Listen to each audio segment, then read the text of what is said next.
Captain Jake Morrison walked across the bridge of the UES Defiance, his boots making soft sounds on the metal floor. The ship was humanity's newest vessel, built for deep space travel and equipped with the best technology Earth could provide. Through the large viewing window, he could see Kepler Prime Station growing larger as they approached. The station looked like a giant wheel spinning slowly in space. It belonged to no one empire, which made it the perfect place for this meeting. Jake had been to many diplomatic meetings before, but this one felt different. The weight of what was about to happen pressed down on his shoulders like a heavy blanket. "Captain, we're getting a message from the station," said Lieutenant Sam Rodriguez from his position at the communications panel. "They're giving us permission to dock at Bay 7. "Good," Jake replied, keeping his voice steady. "Take us in slow and easy, no sudden movements. I don't want to give anyone a reason to think we're being aggressive." Commander Lisa Grant stood next to him, reading from a data pad. Her face was serious, and Jake could see worry in her eyes. She had been studying the message they received 3 days ago, the one that had brought them all the way out here to this neutral station. "Jake," she said quietly, using his first name instead of his rank. "Are you sure about this? We could still turn around. Earth would understand." Jake shook his head. "No, Lisa. We have to hear what they have to say, even if we don't like it." The docking went smoothly, and soon Jake found himself walking through the station's corridors with his small team. Ambassador Kate Phillips led the group, her diplomatic uniform crisp and clean. Behind her walked Dr. Ryan Blake, humanity's best expert on alien species. Lisa followed close behind, her hand never far from the weapon at her side. The meeting room was large and circular, with a high ceiling that made their footsteps echo. 3 groups of aliens were already waiting for them, each sitting at their own section of a curved table. Jake had seen pictures of these species before, but seeing them in person was different. The HFY representatives looked like living crystals, their bodies reflecting light in strange patterns. They sat perfectly still, their movements sharp and precise when they did move. The Vrak delegation resembled large insects, with hard shells and multiple arms. Their compound eyes seemed to look in all directions at once. The Solari were the strangest of all, appearing as shifting energy patterns barely contained in humanoid shapes. Ambassador Phillips took her seat at the table, and the others followed her lead. The room fell silent except for the soft hum of the station's life support systems. One of the HFY spoke first, its voice sounding like wind chimes in a gentle breeze. "Humans of Earth, we have called you here to discuss a matter of great importance to the galaxy. For many centuries, our 3 empires have maintained peace and order among the stars," a Vrak representative continued, its voice sharp and clicking. "Each empire has its place, its territory, its role in the galactic community. This system has worked well for over 1,000 of your years." The Solari's voice came from everywhere, at once like an echo in an empty room. "But now, humanity threatens this balance. You expand too quickly. You make contact with species that should remain primitive. You share technology freely instead of controlling it properly." Dr. Blake leaned forward slightly. "What exactly are you saying? That we're growing too fast? That we're helping other species develop?" The crystal being's light patterns shifted to what Jake guessed was annoyance. "In 50 of your years, you have established colonies on 12 worlds. You have made trade agreements with 17 minor species. You have given advanced technology to civilizations that were barely capable of spaceflight. And this is wrong because?" Ambassador Phillips asked, her voice calm but firm. The insectoid clicked its mandibles together. "Because it disrupts the natural order. Lesser species should remain in their place. Technology should be earned over centuries, not given freely. Your actions threaten the stability we have worked so hard to maintain." Jake felt his jaw clench, but he stayed quiet. This was the ambassador's job, not his. "I see," Phillips said slowly. "And what would you have us do about this?" The 3 aliens exchanged looks, or what passed for looks, among their different species. The energy being spoke first. "We have agreed on terms that will solve this problem. First, humanity will cease all colonization beyond your current 12 worlds. Second, you will end all contact with primitive species immediately. Third, all human technological development will be overseen by representatives from our three empires. The room went dead silent. Jake could hear his own heartbeat in his ears. Lisa's hand moved closer to her weapon. Dr. Blake's face had gone pale. Ambassador Phillips kept her expression neutral. And if we refuse these terms? The crystal being's light flashed brighter. Then humanity will be removed from the galaxy, entirely. Our three empires have never agreed on anything before, but we agree on this. You are a threat that must be contained or eliminated. How many ships are we talking about?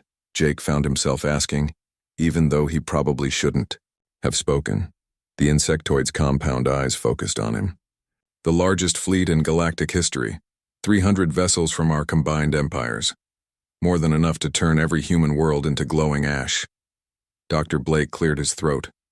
You're talking about genocide, the complete destruction of our entire species. We prefer to think of it as maintaining galactic stability, the energy being replied without emotion. But yes, if necessary, every human will die to preserve the peace.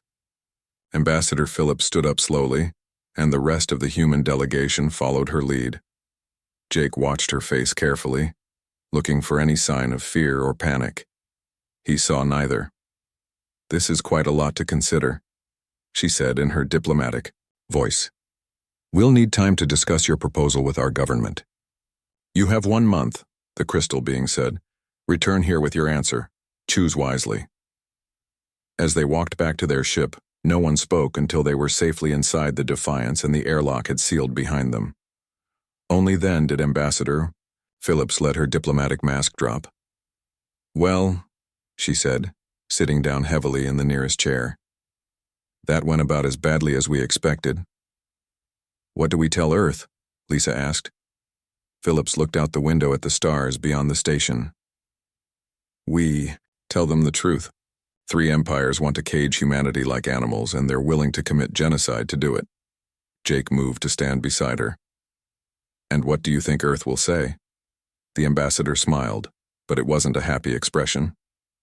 I think they'll remind these empires that humans have never been very good at following ultimatums. As the Defiance pulled away from Kepler Prime Station, Jake looked back at the spinning wheel one last time. In 1 month, they would return with humanity's answer. He had a feeling that answer was going to surprise a lot of people. The 3 empires thought they were dealing with just another upstart species that could be bullied into submission. They were about to learn that humans were different. When cornered, humans didn't just fight back, they burned everything down. 3 months had passed since the meeting at Kepler Prime, and the galaxy felt different now. Admiral Tony Martinez stood in the command center of Earth's orbital station, watching dozens of screens that showed activity across human space. Each screen told a story of preparation, of people getting ready for something that might destroy them all. Sir, we're getting another report from the outer colonies, said Captain Jane Roberts, looking up from her communication console. New Dallas has finished their evacuation procedures. All civilians are aboard transport ships and heading to safer worlds. Tony nodded, but his face remained serious. The evacuations were necessary, but they were only part of the plan. Every human colony world was being emptied of innocent people, but not abandoned entirely. Each world was becoming something else, something the empires wouldn't expect. Colonel Amy Foster walked into the command center, dust still on her uniform from her latest mission. She had been traveling from world to world, making sure everything was ready. Her job was one of the most dangerous, but she had volunteered without hesitation. How did it go on Harmony Station? Tony asked her. Amy sat down heavily in a nearby chair. Better than expected. The mining equipment is all in place and the automated systems are online. If anyone comes looking for an easy target, they're going to get a very unpleasant surprise. Tony smiled grimly. The empires expected humans to either surrender or fight, like civilized species with big fleets meeting in open space. They didn't expect humanity to turn every single colony world into a trap. Hidden weapons, automated defenses, and surprises that would make any invasion very expensive. What about our friends? Tony asked. Any word from the Keth? Amy's expression brightened slightly. They're amazing, sir. I've never seen engineering like theirs. They took our weapon designs and made them better. Their underground factories are working day and night. The Keth were one of humanity's biggest surprises. The empires had dismissed them as primitive because they lived underground and used simple tools. But the Keth were natural engineers who could build almost anything, once they understood how it worked. Humans had shared their technology freely, and the Keth had improved on it in ways that surprised even human scientists. Meanwhile, in the asteroid belt between Mars and Jupiter, engineer Pete Collins was working 16-hour days in the secret shipyards. The construction bays were hidden inside hollowed-out asteroids invisible to most scanning methods. Inside these hidden factories, humanity was building its real response to the Empire threat. "How many more can we finish before the deadline?" asked his assistant, Maria Lopez, looking tired but determined. Pete wiped sweat from his forehead and checked his data pad. "At this rate, we'll have over 200 completed. They're not big or fancy, but they'll do the job." The ships Pete was building looked nothing like traditional warships. They were small, fast, and built to be operated by just 3 or 4 people. While the empires built massive dreadnoughts meant to intimidate enemies, humans had designed something completely different. These little ships could be produced quickly and cheaply, and they could go places the big empire vessels couldn't follow. Each ship was equipped with the best human technology, but also something else. The Delph, an aquatic species the empires had ignored, lived on ocean worlds throughout the galaxy. They had developed an amazing ability to send messages through water over vast distances. Working with humans, they had created a communication network that could coordinate attacks across the entire galaxy. Lieutenant Sam Rodriguez had spent weeks learning to work with Delph communication systems. The aquatic aliens looked like large dolphins with hands, and they were incredibly intelligent. They had been watching Empire fleet movements for months, gathering information through their underwater sensor networks. "The Vrak are moving ships toward the Outer Rim," Sam reported to Admiral Martinez during their daily briefing. "The Delph count at least 50 vessels heading toward human space." "What about the other empires?" Tony asked. "The Zeph High are gathering near their crystal farms. The Delph say the light patterns from their ships suggest they're preparing for a major operation. The Solari are harder to track, but energy readings indicate they're combining smaller fleets into larger groups." Tony studied the star charts on his main screen. Red dots showed Empire fleet movements, while blue dots marked human positions. To anyone looking at the display, it would seem hopeless. The empires had hundreds of ships, while humanity appeared to have only a few dozen. But the chart didn't show everything. It didn't show the small human ships hiding in asteroid fields and nebulae throughout the galaxy. It didn't show the Keth weapons hidden on dozens of worlds. It didn't show the network of species that the empires had ignored, all working together. Now, Dr. Susan Wright had been working with alien scientists to develop new technologies. Unlike the empires, which kept their knowledge secret, humans shared everything they learned. This openness had created something the galaxy had never seen before, a real alliance between different species. "The breakthrough came when we realized we were thinking about this wrong," Susan explained to a group of human commanders. "The empires see other species as tools or threats. We see them as partners. That changes everything." One of those partners was causing the empires serious problems. The Reth were a species of small, furry creatures that the Vrak had used as slaves on their industrial worlds. The empires thought they were harmless, but humans had taught them that they didn't have to accept being slaves. Captain Brad Johnson had spent 2 months on Vrak worlds, working with Reth resistance groups. "They know those factories better than anyone," he reported. "When the time comes, they'll be able to shut down Empire production across dozens of worlds." As the deadline approached, Empire fleets began moving toward human space. Their plan was simple: gather overwhelming force and destroy human resistance before it could spread. They expected to find scattered human colonies defended by whatever ships Earth could spare. Instead, they were walking into the largest coordinated rebellion in galactic history. Every species the empires had dismissed as primitive was ready to fight. Every world they thought was helpless had become a fortress. Every advantage they thought they had was about to disappear. Admiral Martinez received the final reports as Empire fleets approached human territory. The HFY had assembled their crystal ships near their home systems. The Vrak were moving their insect-like vessels toward the outer colonies. The Solari energy beings were gathering in formations that hurt to look at directly. "Sir," Captain, Roberts said quietly, "long-range sensors show the Empire fleets beginning their final approach. They'll reach New Houston in 6 hours. Tony looked around the command center at all the men and women who had worked so hard to prepare for this moment. They had done everything they could. Now it was time to see if their plan would work. "Send the message to all our allies," he ordered. "Tell them the empires are coming. Tell them it's time to show the galaxy what happens when you threaten free people." As the message went out across the galaxy, carried by Delph communication networks to dozens of species on hundreds of worlds, Tony realized something important. The empires thought they were starting a war to preserve their power.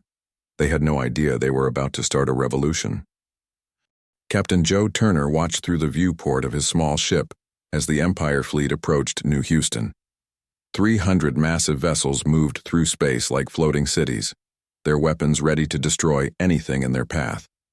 Against them, Joe had 11 other human ships and a handful of volunteers who refused to run. "This is Commander Zeth Kree of the HFY Fleet," came a voice over the communication system, sounding like breaking glass. "Surrender immediately and your deaths will be quick." Joe looked around his tiny bridge at the 3 other crew members who had stayed with him. Lieutenant Kelly Adams sat at the weapons station, her hand steady on the controls. Engineer Mike Davis monitored the ship's systems, ready to squeeze every bit of power from their engines. Communications Officer Anna Bell kept the channels open to the other human ships. "This is Captain Joe Turner of New Houston Defense Force," Joe replied calmly. "We decline your generous offer." The Empire Fleet Commander seemed surprised by the response. There was a long pause before the crystalline voice spoke again. "You are 12 ships against 300. This is not courage, it is stupidity." "Maybe," Joe said with a slight smile, "but it's our kind of stupidity." The battle began exactly as everyone expected. The Empire ships opened fire with massive energy weapons that lit up space like artificial stars. The human ships dodged and weaved, their smaller size allowing them to avoid most of the incoming fire. But they couldn't avoid everything, and within minutes, 3 human vessels were destroyed. What the Empire fleet didn't expect was what happened next. All across the galaxy, the real war began. On the crystal farms that powered HFY ships, Major Rachel Davis led a team of human soldiers and Keth engineers in a surprise attack. The crystalline aliens had never imagined anyone would dare attack their homeworld directly, but humans had always been good at doing impossible things. "The power crystals are in the valley ahead," whispered Keth engineer Morthak, his furry hands pointing toward a field of glowing structures. "Destroy those, and their ships lose power." Rachel nodded and signaled her team forward. The Keth had spent months digging tunnels under the crystal farms, creating a network of passages that led right to the heart of HFY power. What had taken the crystalline aliens centuries to build was about to be destroyed in hours. Meanwhile, across Vrak space, Commander Nick Thompson coordinated with Reth resistance fighters as they turned the Empire's own factories against them. The small furry creatures had been slaves in these facilities for generations, but they knew every pipe, every wire, every weakness in the industrial complexes. "Now," Nick whispered into his communicator. Across dozens of worlds, Reth workers, who had been pretending to be loyal slaves, suddenly revealed their true nature. Mining equipment became weapons. Factory robots turned on their Vrak supervisors. Production facilities that had been building Empire warships for centuries began exploding one after another. The insectoid Vrak had always believed their rigid hierarchy made them strong. They discovered too late that when the bottom of that hierarchy rebelled, the whole system collapsed like a house of cards. On the Energy Nexus worlds where the Solari Collective focused their power, Dr. Helen Wright and her team of scientists did something that should have been impossible. They hacked into the energy beings' consciousness networks using modified human computer systems. The Solari think in patterns of pure energy, Helen explained to her team as they worked frantically at their equipment. If we can disrupt those patterns, we can turn their own thoughts against them. The energy beings had always considered themselves superior to physical creatures like humans. They learned too late that consciousness, whether made of flesh or energy, could be hacked by someone smart enough and desperate enough to try. Back at New Houston, Captain Joe Turner's small fleet was down to 6 ships when something incredible happened. Space around the Empire fleet began filling with new contacts. Not big ships like the Empires used, but small, fast vessels appearing from asteroid fields and hidden bases throughout the system. Where did they all come from? Lieutenant Adams asked in amazement as her sensors showed dozens, then hundreds of new ships. Everywhere, Joe replied, his smile growing wider. From everywhere the Empire's thought was empty. The Empire fleet suddenly found itself surrounded by nearly 200 small human ships, each one crewed by volunteers who had been waiting for this moment. The massive Imperial vessels had been designed to fight other large ships in formal battles. They weren't prepared for swarms of small, fast attackers coming from all directions. But the real shock came when the Empire commanders realized this wasn't happening just at New Houston.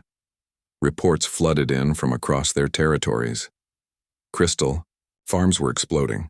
Factory worlds were in rebellion. Energy nexus points were going dark. "This is impossible," Commander Zethkri transmitted to his allies. "How can these primitive humans coordinate attacks across the entire galaxy?" The answer came from an unexpected source.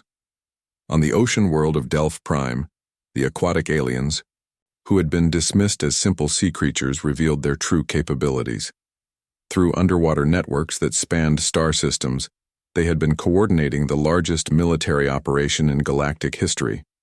Lieutenant Sam Rodriguez, working alongside Delph communication specialists, watched as real-time updates flowed across the galaxy. "Strike teams are in position on 47 Vrak worlds," he reported to Admiral Martinez back on Earth.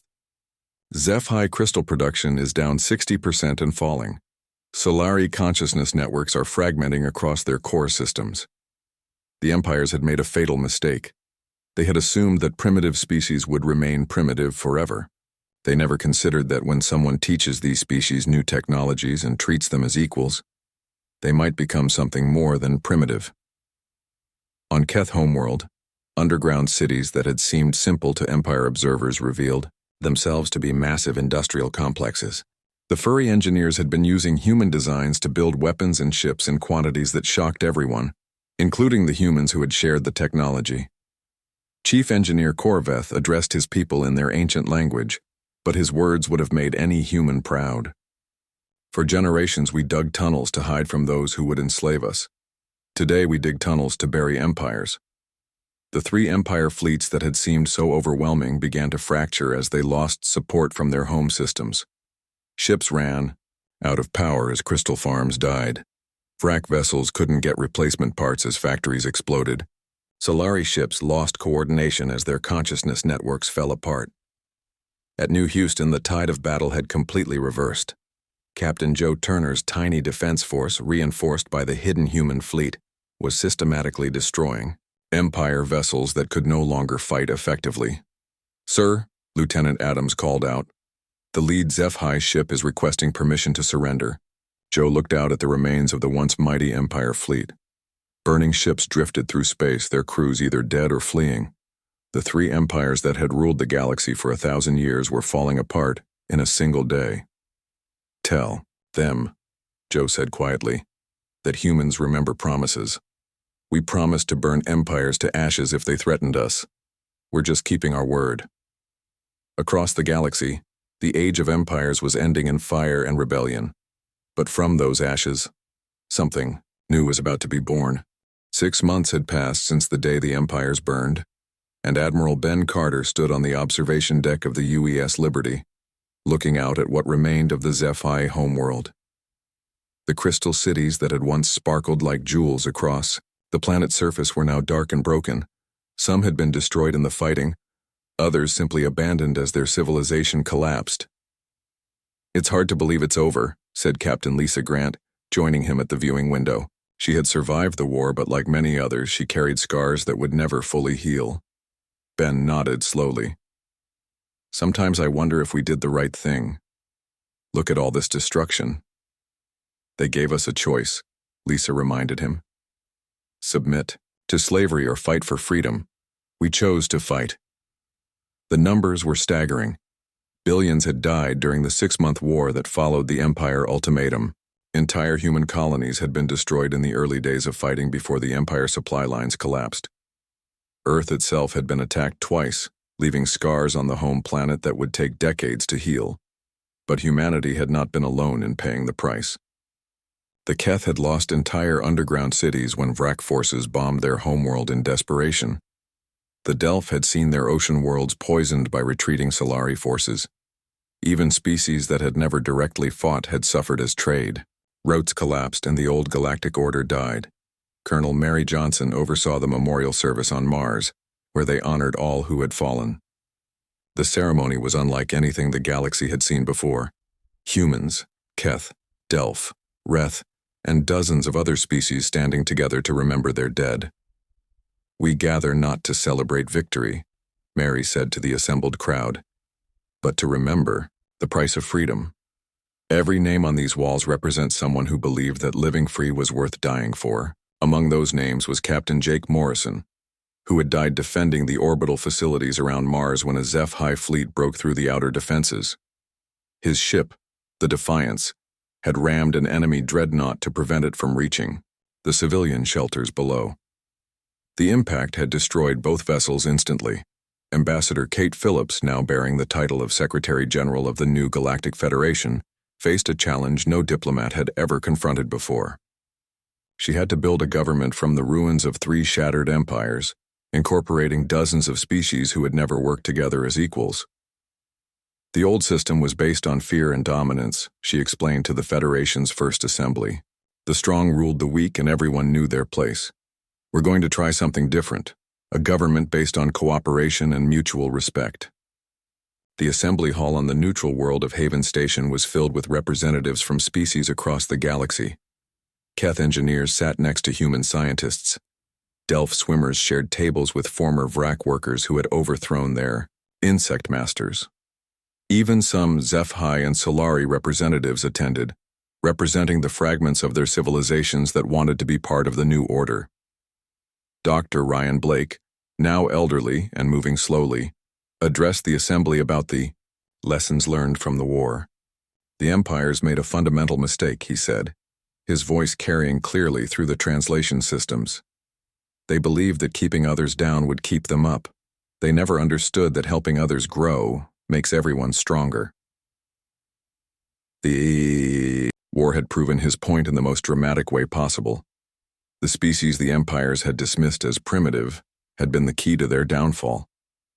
The Keth's engineering skills, the Delph's communication networks, the Reth's knowledge of empire factories, all of these had been ignored by the empires because they didn't fit the traditional model of power. But building something new was harder than destroying something old. The Federation faced enormous challenges. Refugee ships filled with displaced civilians wandered between systems, looking for new homes. Former Empire worlds struggled without the rigid hierarchy that had organized their societies. Pirates and warlords tried to carve out their own territories in the chaos. Lieutenant Alex Murphy, now a commander in the Federation fleet, led one of the many peacekeeping missions trying to restore order. His ship, the New Dawn, was typical of the Federation's new philosophy, a mixed crew of humans, Keth, Delph, and other species working together. Contact ahead, reported his Delph communications officer, flowing current in deep water. It appears to be a Vrak raider attacking a refugee convoy. All hands to battle stations, Alex ordered. But remember, we're here to protect people, not to conquer them. Minimal force unless they give us no choice. This was the new way of doing things. Instead of massive fleets designed to intimidate enemies, the Federation used smaller, faster ships crewed by mixed species teams. Instead of ruling through fear, they tried to solve problems through cooperation and negotiation. It didn't always work. Some former Empire species refused to accept the new order and continued fighting long after their governments had fallen. Some of the primitive species that had been liberated decided they preferred isolation to integration. Building a galaxy-wide democracy was proving to be extremely difficult. Ensign Sophie White worked in the Federation's new research division, where scientists from dozens of species shared knowledge freely. Unlike the empires, which had hoarded technology to maintain their advantages, the Federation made all discoveries available to everyone. The breakthrough came when we combined Keth engineering with Solari energy manipulation, Sophie explained, to a mixed group of researchers. Neither species could have developed this technology alone, but working together, they've created something amazing. The technology in question was a new type of faster-than-light communication that could connect worlds across the galaxy instantly. The old empires had used communication networks to control their territories. The Federation was using the same technology to help distant worlds coordinate aid and share resources. Dr. Helen Wright, working with former Solari scientists, had made another discovery that surprised everyone. The energy beings that had seemed so alien and superior were actually not that different from other species. They had the same hopes, fears, and dreams as physical creatures. They just expressed them differently. We spent so much time focusing on our differences that we missed our similarities, Helen said during one of her research presentations. Every intelligent species seems to want the same basic things: safety for their families, a chance to grow and learn, and hope for the future.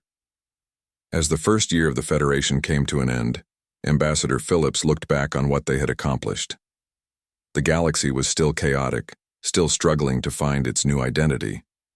But for the first time in galactic history, dozens of species were working together as equals rather than as rulers and subjects. The old empires had promised order through domination.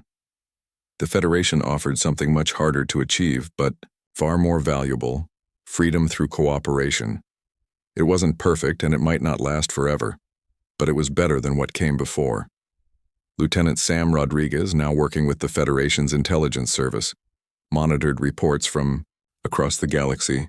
Most of the news was encouraging: trade resuming between systems, new colonies being established, former enemies learning to work together. But some reports were troubling.